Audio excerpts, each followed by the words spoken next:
We've built Atomic's scheduler. It's our first experimental model using Agave scheduler bindings and the Greedy scheduler. The name was chosen at the speed of Solana, so bear with me on this one. Yet what we have built is an external scheduler with priority management and features like quota systems and bundle support. We added a unique approach by integrating X402 protocol through the HTTP GET for priority payments, basically to be included in the priority list. Now, our goal and vision is to actually create um, it kind of defines our value proposition is to guarantee that institutional trades execute on time and as well with reserve block space and minimal costs. After many Solana epochs of researching and getting all the information available, dozens of iterations and many architectural diagrams, we managed to create our first working model locally.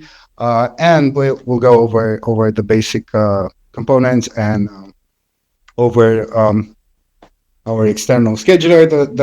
The first part is our starting with our TPU stage. That's the main pipeline to receive transactions to perform the initial trade assignments. And our second entry point is our HTTP client for priority preference transactions and bundles, and through the HTTP GET for the X402 payments. Now, our main component is obviously the external scheduler. This is basically handles the main orchestration layer, manages transactions, priorities, bundle validations, and routes the transaction batches to workers. And our final part is our our final path where transaction batches are actually checked with the banking stage workers and executed in parallel threads. As you see colored here, on-chain transactions, it's with red color. As well, the checked ones in blue, and the response from the producer worker from the banking stage in green. But this is not everything. We have future development goals with basically an adaptive coordinator. This is our just first V0 model. The future is looking quite bright, and we're planning to actually finalize our adaptive coordinator for automatic switches between the prior graph and Sokoban for optimal scheduling based on a 500 transaction threshold. A two-tier conflict detection using a Bloom filter for FastPath and DashMap for exact conflicts, and using the Greedy scheduler's knapsack to select the most profitable bundles. And I think we need some drum on this. It's quite new. The AMQ client. AMQ stands for Asynchronous Market Queues, which is actually part of a broader concept called ACE, Application Control Execution. AMQ is basically a mechanism that allows application like, let's say, Jupyter, Drift, Camino, to control how and when their transactions are executed on Solana, rather than just submitting them and hoping for the best. Now, Wellington and me, we've been digging into all the information that we have for the scheduler bindings from different other projects that are building on top of scheduler bindings. And I'm going to invite Wellington now to actually do a demo for you. We have it running locally, so Wellington, it's all yours. All right. We need to spin up the Agave client. So here we need to run a command with the enable scheduler bindings flag. See, we are running here. The Agave client already identified which scheduler it's running right now because it's internal. It's the default scheduler. And once we start the execution of the external scheduler, it will automatically identify the connection and start listening the block production from the scheduler. So here, I will go really over quickly the repository. So the action core is responsible for controlling and finding the scheduler threads and the API. Here in the HTTP API, we have the routes to create the priority list on the bundle priority.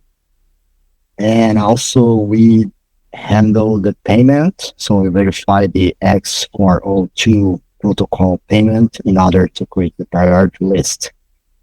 And here in the greedy scheduler, the V0, we have the logic in how to drain the progress status that comes from the AGAP client that saying if we are the leader right now, which slot we are in, and we process the response from the worker, that common message from the bank stage, and we drain the TPU message in order to calculate the priority and create the unchecked list of transaction batch to send to the AGAP client. Once we send that, we still keep looking and checking how this transaction was processed on the AGAP client side by the bank stage. If you have the checked transaction run successfully, we will push it again to the AGAP client in order to execute the transactions. Once we are the scheduler, once we are the leader, we will schedule and push that transactions to execute. And once we are done, the execution response is received by this external scheduler. We will update our priority list. And pretty much that's it. And now I'm gonna run the external scheduler. So we need to pass who are the payment recipient flag and also the Biden IPC directory to connect to the AGAP client. So once I run here, we are successfully connected, and we can see here in the AGAP client, we start to listen and producing block by our external scheduler. And here I will run a simple example of saying that two transactions. One transaction will be a transfer, and another transaction will be calling the memo program in a single bundle and with the payment with X402 protocol. And here we are initializing the helpers, we creating the transactions, we set up the bundle to create the priority, we check the priority list if actually successfully created on the external scheduler. And once the transactions run it, we have the transaction hash. If you go here to our external binder, we can see that the transaction signatures was processed successfully and identified that it was a bundle and executed all together. And if we go here to the transaction hash, we can check here in the Explorer in the local endpoint. So you can see that the transaction was processed successfully. The first one is a transfer transaction. And the another one was a memo program call.